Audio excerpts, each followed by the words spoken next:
Voi sunteți sarea pământului, dar dacă sarea își pierde gustul, prin ce își va căpăta iarăși puterea de a săra? Atunci nu mai este bun la nimic decât să fie lepădat afară și călcat în picioare de oameni.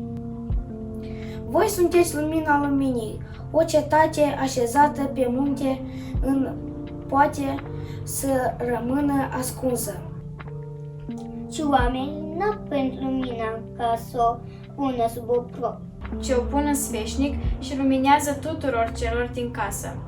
Tot așa să lumineze și lumina voastră înaintea oamenilor, Că ei să vadă faptele voastre bune și să slăbească pe Tatăl vostru care este în ceruri.